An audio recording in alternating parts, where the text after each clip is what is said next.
बिस्मिल्लाहिर्रहमानिर्रहीम अस्सलामु अलैकुम वरहमतुल्लाहि वबरकातुहू वेलकम छो तुह एक लट सान ये चैनल पे यथ जन नाव देसी जायका विद इंशा वीडियो स्टार्ट करने ब्रोट अगर तुम सान चैनल पे नई छो सन चैनल करो सब्सक्राइब वीडियो करो लाइक तो शेयर बे दीजिए पन फीडबैक आज बनाओ इस मटर तो ٲلوٕ यमिच रेसिपी बह तुह शेयर कर तो करो वीडियो स्टार्ट रेसिपी बनाने खतर तनिम ٲلوٕ यमन गोडनैथी लकट लकट पीसेस थमित बनयित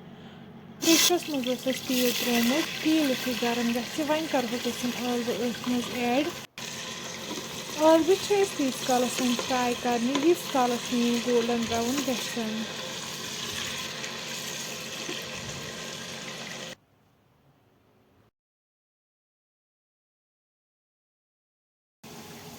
तुम हेकि यन वुचित ٲلوٕ फ्राई गमच अम पत कड़ोक वन अकिस बानस मज नेबर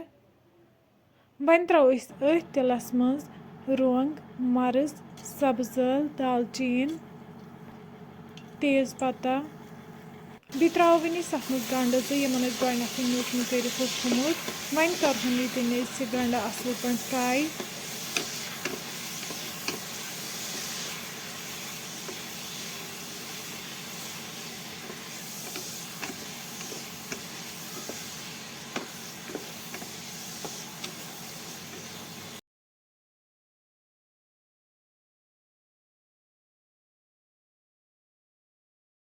गंड युथु फ्राई गि अत मज करो वन मटर ऐड बे त्रो वन अत मज नून चमचे 2 तो लेदर चमचे 1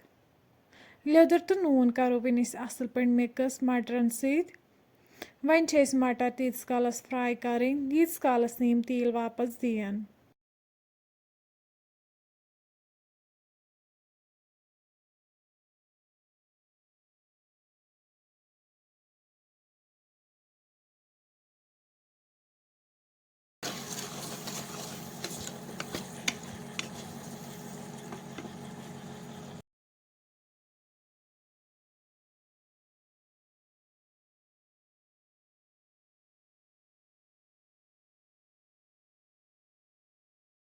तुम हेकि यन वुचित यमो दियुत तेल वापस अम पत करो वन अत मज आब कप 1 ऐड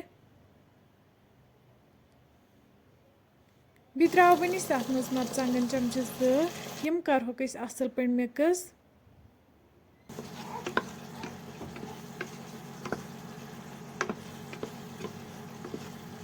तुम हेकि वुचित मरचांगन गई असल पे मिक्स अम पत करो वन अत मज आब लीटर ओड ऐड बे त्रो वन अत मज बदियान पाउडर चमचे 1 वन प्राड़ो तीस कालस यीस कालस तथ असल पे ग्रेख यी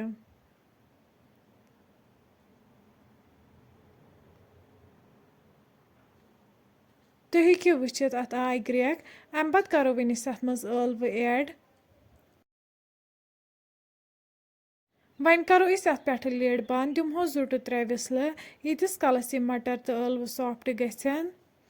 3 विसल बाद खुलाव वन ये लिड तुम हेकि वुचित रेसिपी बिल्कुल तैयार वन थो ये लगभग बी 10 मिनटन अत पे यीस कालस अमिच ग्रेवी कम गि 10 मिनट बाद वालो वन बोन माशाअल्लाह सन रेसिपी ये रेडी अम पत करो वन गर्मा गर्म सर्व बतस सत फ्रेंड्स अगर तुम सोन अजुक वीडियो पसंद आमुत सन यूट्यूब चैनल करो सब्सक्राइब वीडियो करो लाइक तो शेयर पे दीजिए पन फीडबैक अल्लाह हाफिज़।